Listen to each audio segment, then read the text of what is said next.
सुनेगा, नाव में लगी होती है मोटर, तो मोटर चलती है तो नाव भी चलती है। स्ट्रीम होता है पानी की चाल, पानी भी चलता है। नाव की अपनी अलग स्पीड है, पानी की अपनी अलग स्पीड है। सुनना मेरी बात को, नाव की अपनी अलग स्पीड है, पानी की अपनी अलग स्पीड है। अगर हम चलते हुए पानी में नाव को उतारेंगे तो चलता हुआ पानी जो है नाव की स्पीड को डिस्टर्ब करेगा, वो नाव की स्पीड को बढ़ा भी सकता है, घटा भी सकता है। तो थोड़ी देर के लिए मैं ये मान लेता हूं, सुनना मेरी बात, थोड़ी देर के लिए मैं ये मान लेता हूं कि सपोज पानी नहीं चल रहा है, पानी स्थिर है, पानी मूव नहीं कर रहा, और हमने उसमें नाव उतार दी। तो नाव की जो मोटर लगी जो हुई है, हमने मोटर स्टार्ट कर दी, तो नाव जिस स्पीड से चलती है उसे बोलते हैं नाव की शांत जल में चाल। क्लियर है ना? चलेगा। Speed of boat in still water, क्या बोलते हैं हम लोग स्पीड, इसे speed of boat in still water. मतलब समझ में आया आप लोगों को? Speed of boat in still water, ठीक है ना? हिंदी वाले भाई लिखेंगे शांत जल में नाव की चाल, शांत जल में नाव की चाल।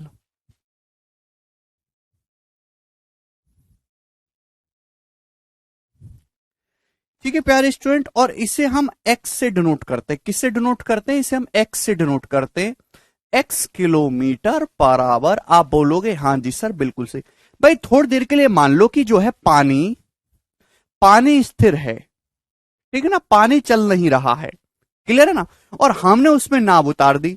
तो नाव जिस स्पीड से चलती है, नाव की शांत जल में जो चाल होगी उसे हम कहते हैं speed of boat in still water, और इसे हम एक्स से डिनोट करते हैं ना। अब पानी की कुछ ना कुछ चाल होगी मेरे दोस्तों, तो हम इसे कहेंगे स्पीड ऑफ करंट। स्पीड, पानी जिस स्पीड से फ्लो करता है ना, नदी में पानी, या ये करंट, या फिर हम क्या कहेंगे इसे स्ट्रीम, ठीक है ना, हिंदी में हम इसे कहेंगे धारा, धारा या फिर पानी की चाल। बात समझ में आ गई? आप बोलोगे हाँ जी सर बिल्कुल सही, कोई प्रॉब्लम नहीं। तो नदी का पानी जिस स्पीड से चलता है हम उसे कहते हैं स्पीड ऑफ करंट या फिर स्पीड ऑफ स्ट्रीम, ठीक है जी। और हम इसको डिनोट करते हैं वाई से। तो आगे जब भी मैं एक्स और वाई बोलूंगा तो मैं बार बार ये नहीं समझाऊंगा कि क्या मतलब है वाई और एक्स का, आपको टर्मिनोलॉजी क्लियर होनी चाहिए, ठीक है? दोनों में फर्क समझ में आया? ध्यान से सुनिएगा मेरे प्यारे भाई, एक्स का जो मान होता है वो हमेशा वाई से बड़ा होता है, X is always greater than Y. नाव शांत जल में, रुके हुए पानी में नाव जिस स्पीड से चलती है वो नाव की होती है स्टिल वाटर स्पीड, शांत जल में नाव की चाल। पानी जिस स्पीड से फ्लो करता है उसे हम बोलते हैं वाई, स्पीड ऑफ करंट। नाव की शांत जल में जो चाल है हमेशा पानी की स्पीड से ज्यादा होगी। ऐसा नहीं हो सकता कि पानी तो भाग रहा है धुआंधार, नाव आपकी चली नहीं रही है, तो पानी तो नाव को बहा के ले जाएगा, जब पानी नाव को बहा के ले जाएगा तो नाव डूब जाएगी, सवाल बनेगा ही नहीं। पानी की चाल ज्यादा हो रही है, नाव आपकी स्लो चल रही है, तो पानी तो नाव को बहा के ले जाएगा, और बहा के चलेगा, आदमी मर गए, तो सवाल किस बात का बनना, वो सवाल बनेगा ही नहीं। क्लियर है ना? कोई प्रॉब्लम? तो इसलिए हमेशा सवालों में एक्स का जो मान है हमेशा ही वाई से बड़ा होगा, और अगर ऐसा नहीं हो रहा है तो यानी कि आप गलती कर रहे हो। जय माता दी भाई। चलो अब आगे चलते हैं, ध्यान से सुनिएगा मेरे प्यारे बच्चों। कोई प्रॉब्लम?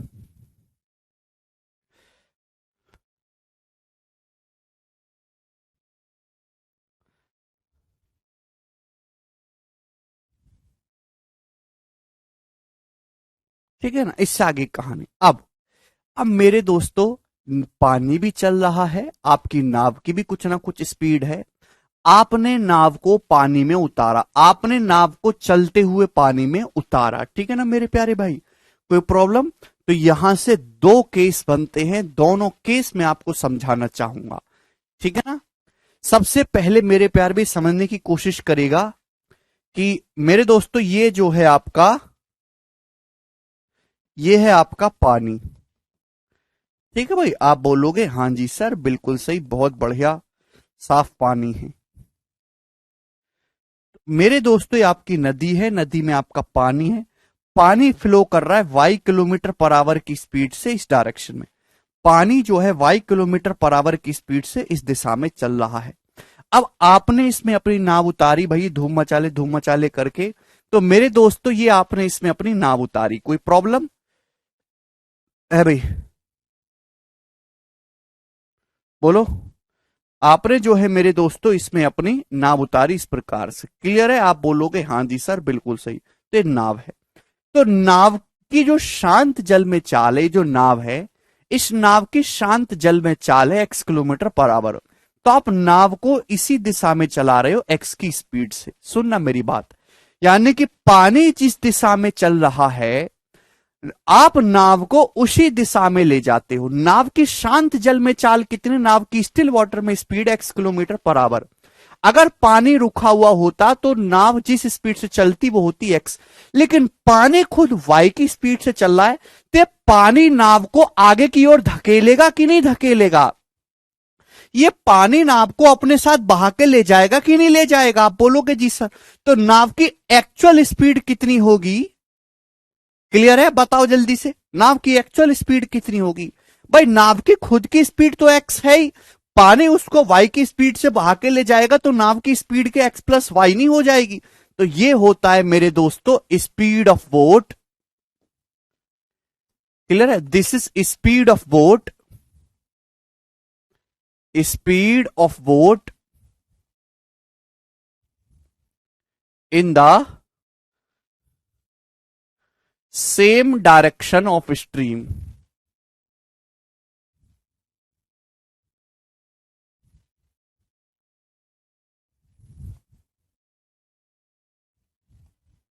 ठीक है, हिंदी वाले भाई लिख लेंगे पानी के बहाव की दिशा में, मतलब जिस दिशा में आपका पानी चल रहा है आप नाव भी उसी दिशा में चला रहे हैं। पानी के बहाव की दिशा में नाव की चाल।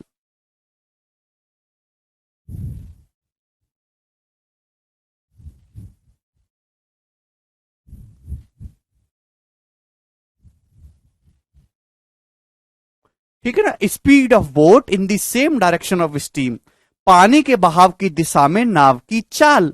तो स्टूडेंट हम इसको यूज करते हैं, इसके लिए हम शब्द इस्तेमाल करते हैं डाउन स्ट्रीम। इस स्पीड को हमने नाम दे दिया है डाउन स्ट्रीम। तो आगे से मैं जब भी आपके सवालों में कहूंगा डाउन स्ट्रीम तो आपके मन में लपक के आना चाहिएगा। ठीक है, डाउन स्ट्रीम जब आप आपके सामने डाउन स्ट्रीम शब्द इस्तेमाल करेंगे तो आप तुरंत कहोगे सर पानी के बहाव की दिशा में नाव की चाल है। जिस दिशा में आपका पानी चल रहा है उसी दिशा में हम नाव को चला रहे हैं, तो नाव जिस स्पीड से चलती है हम उसे हम डाउन स्ट्रीम बोलते हैं। ठीक है ना? हिंदी में डाउन स्ट्रीम को कहते हैं अनुप्रवाह।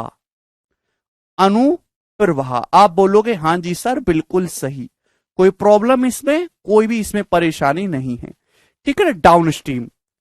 तो डाउन स्ट्रीम क्या है? डाउन स्ट्रीम बोट की ही स्ट्रीम है। डाउन स्ट्रीम क्या है? बोट की स्पीड है, लेकिन पानी के बहाव की दिशा में। ठीक है ना? पानी की स्टिल वाटर, इस बोट की स्टिल वाटर में स्पीड क्या है? एक्स। नाव की शांत जल में क्या है? एक्स। ठीक है ना? लेकिन हमने नाव को पानी में उतारा, पानी खुद वाई की स्पीड से बह रहा है, तो पानी नाव को अपने साथ साथ भाग के ले जाएगा। तो नाव की स्पीड तो एक्स है ही, पानी की स्पीड उसमें और ऐड हो जाएगी, तो कितनी हो जाएगी? X plus Y. तो डाउन स्ट्रीम को हम डिनोट करते हैं मेरे प्यारे में डी से। डाउन स्ट्रीम को हम डी से डिनोट करते हैं, और डाउन स्ट्रीम जो होता है मेरे प्यारे बच्चों वो क्या होता है? X plus Y kilometre per hour. बोलो बात समझ में आ गई? आप बोलोगे हाँ जी सर बिल्कुल अच्छी तरीके से समझ में आ गई। तो डाउन स्ट्रीम हो गया जी एक्स प्लस वाई। क्लियर है? यहां तक किसी भी स्टूडेंट को कोई डाउट? तो डाउन स्ट्रीम एक तरीके से नाव की ही चाल है, लेकिन पानी के बहाव की ही दिशा में। ठीक है? हाँ मुकेश, ये कंसेप्ट सभी को समझ में आ गया? आगे चलेंगे, एक और केस बनेगा, ध्यान से समझने की कोशिश करेगा प्यारे भाई, बहुत ही आसान है ये। चलो भाई, ये है आपका पानी। पानी चलता रहता है,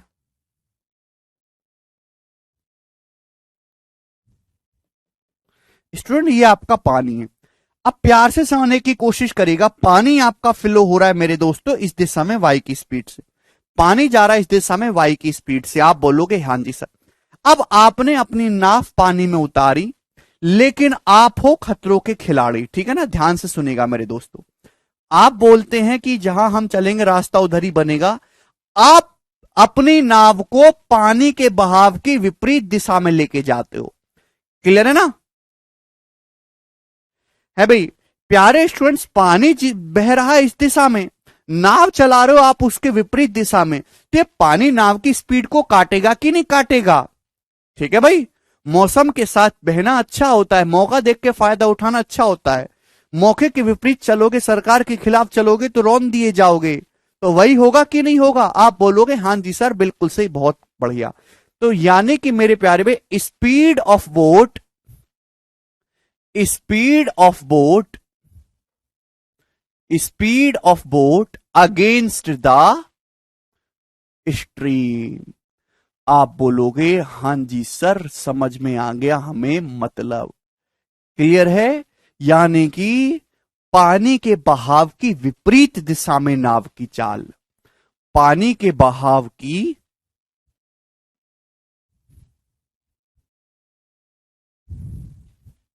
विपरीत दिशा में नाव की चाल।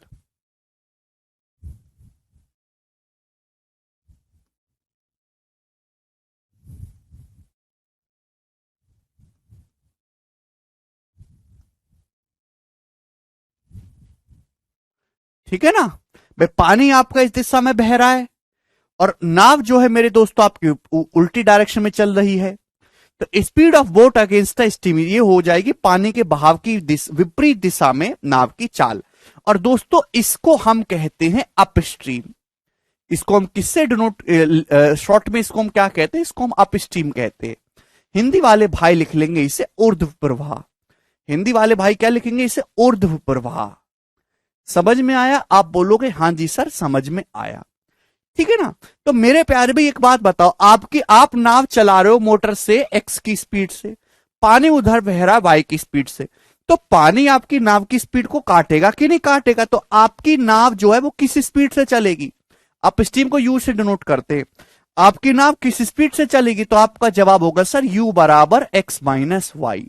आप बोलोगे हां जी सर बिल्कुल सही, बात एकदम करेक्ट है। क्लियर है? आप बोलोगे जी बहुत बढ़िया समझ में आ गई, इसको यू से डिनोट करते हैं। बोलो। तो यानी कि मेरे प्यारे में डाउन स्ट्रीम की स्पीड होती है एक्स प्लस वाई, अपस्ट्रीम की स्पीड होती है एक्स माइनस वाई। ये क्या मतलब है? अपस्ट्रीम नाव की ही स्पीड है। अपस्ट्रीम जो है स्टूडेंट नाव की स्पीड है, पानी के बहाव की विपरीत दिशा में जो नाव की चाल होती है मेरे दोस्तों, उसे हम अपस्ट्रीम कहते हैं। क्लियर? कोई प्रॉब्लम? अगर लोगों के दिलों में जिंदा रहना है तो लोगों से पैसा उधार ले लो। इस्माइल, फिर उधार लेके चुका दिए तो फिर से मर जाएंगे क्या? यहां तक बात समझ में आ गई? किसी को कोई डाउट? आप बोलोगे जी सर अभी तक कोई डाउट नहीं है। तो मैंने अभी तक आपको दो बातें समझाई।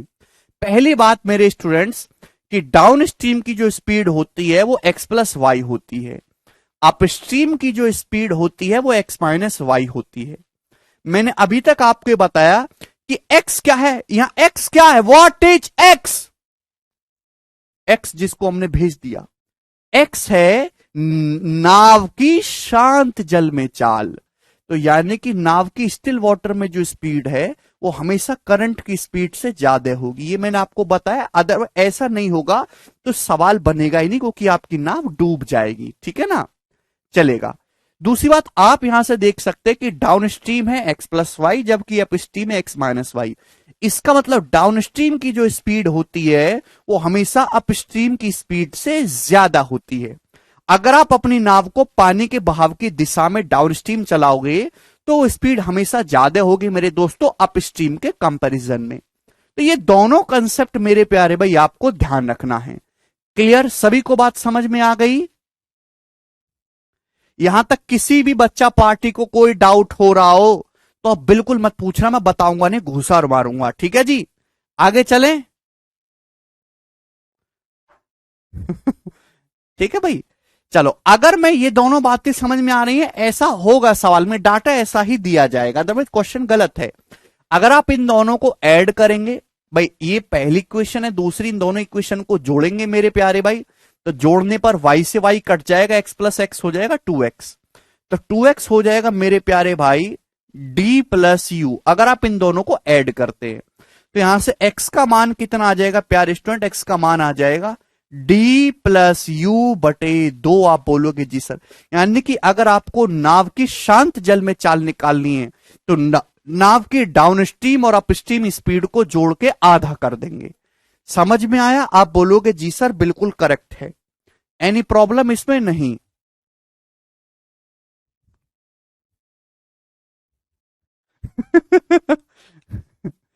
ठीक है भाई, अगर आप इसमें से इसको घटाओगे मेरे प्यारे भाई, इसमें से इसको घटाओगे तो एक्स एक्स कट जाएगा, तो मेरे दोस्तों 2y कितना आ जाएगा, 2y आ जाएगा d माइनस यू। है ना, जवाब दीजिएगा, अरे बोलो भाई। अगर आप इसमें से इसको घटाओगे तो एक्स एक्स कट जाएगा, y में से माइनस वाई को घटाओगे 2y, 2y आ जाएगा d माइनस यू, यानी कि y की वैल्यू कितनी आ जाएगी मेरे प्यारे स्टूडेंट्स, d माइनस यू बटे 2। आप बोलोगे हाँ जी सर बहुत बढ़िया, this is the golden concept, अपनी कॉपी में लिख लीजिए इसको, कि अगर आपको डाउनस्ट्रीम की स्पीड पता है और अपस्ट्रीम की स्पीड पता है, अगर आपको नाव की शांत जल में चाल निकालनी, एक्स का मान निकालना है, तो दोनों को जोड़ के आधा कर दो, और अगर आपको करंट की स्पीड निकालनी है तो दोनों को घटा के आधा कर दो।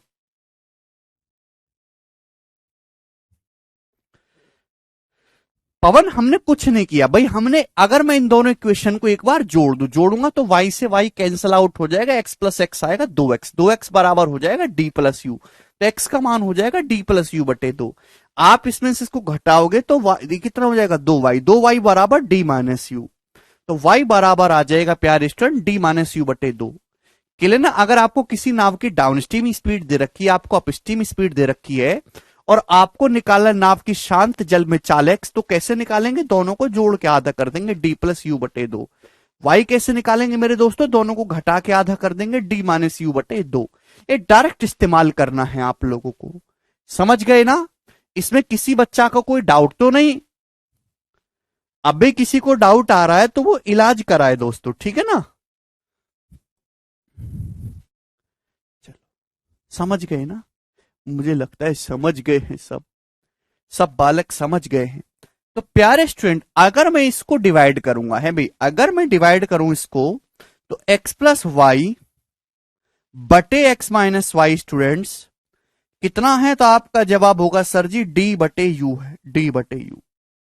अभी अगर मैं इसको डिवाइड करूंगा, x प्लस वाई बटे एक्स माइनस वाई बराबर d बटे यू आ जाएगा, डाउन स्ट्रीम की speed x plus Y, up stream की speed x minus Y. Aditya कह रहे हैं नींद कंट्रोल कैसे करें, देखिए आज के लड़कों की समस्या ही नींद है।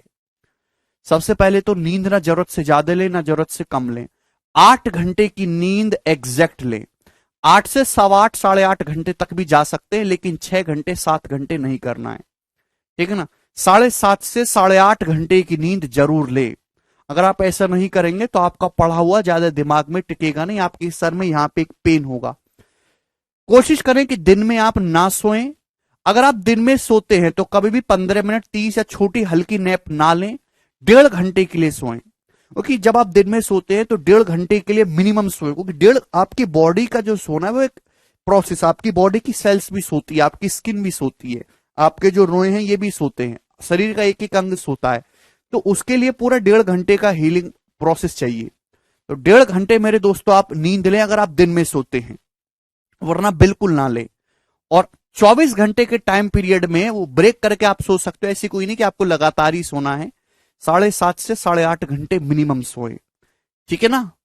समय समय पर 2-3 घंटे आप टेबल पे बैठते हैं तो 2-3 घंटे बाद आप अपने मुंह को जो है साफ पानी से, ठंडे पानी से धो सकते हैं, आपको फ्रेश महसूस होगा। लिक्विड ज्यादा से ज्यादा पिए, आप टेबल पे बैठे हुए पानी, जूस या चाय, चाय तो कम से कम, लिक्विड लगातार लेते रहे थोड़ी थोड़ी देर पे पढ़ने के दौरान, ये बेस्ट तरीका है।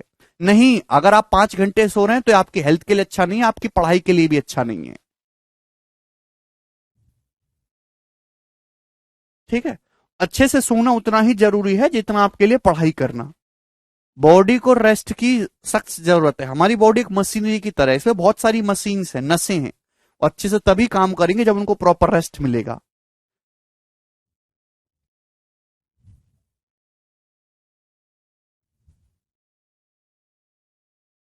ठीक है भाई, चलो ये सुनते। क्लियर है बात यहां तक?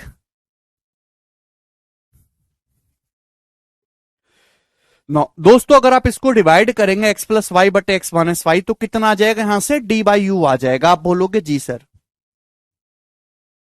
ठीक है भाई।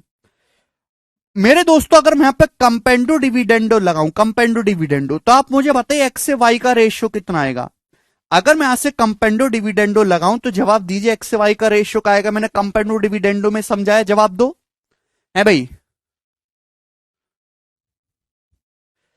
कंपेंडो डिविडेंडो अगर मैं यहां पे लगाऊं तो क्या होगा? एक्स प्लस वाई बटे एक्स माइनस वाई बराबर डी बटे यू। एक्स बटे वाई, अरे कंपेंडो डिविडेंडो पढ़ाया हमने आपको, योगांतर अनुपात समानुपात नियम, तो तुम मुझे बताओगे कि नहीं बताओगे?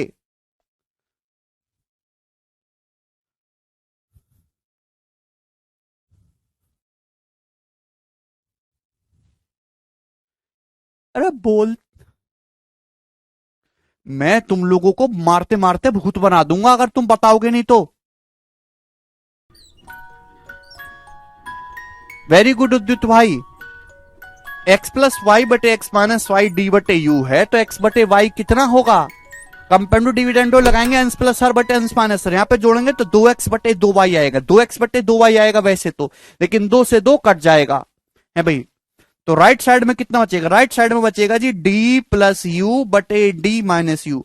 इस बात का ध्यान रखिएगा, सवालों में इसको डायरेक्ट इस्तेमाल करूंगा। कभी कभी आपको डाउन स्ट्रीम और अप स्ट्रीम की स्पीड दे देता है, आपको जरूरत पड़ती है नाव की, है भाई, स्टिल वाटर में स्पीड और करंट की स्पीड के रेशियो की। तो एक्स से वाई का जो रेशियो आएगा वो डी प्लस यू बटे डी माइनस यू आएगा। ठीक है ना? इसकी जरूरत पड़ती है आपको। क्लियर यहां तक कोई समस्या? तो मैंने आपको सारी बातें समझाई। एक बार शॉर्ट में मैं इसको आपको रिवाइज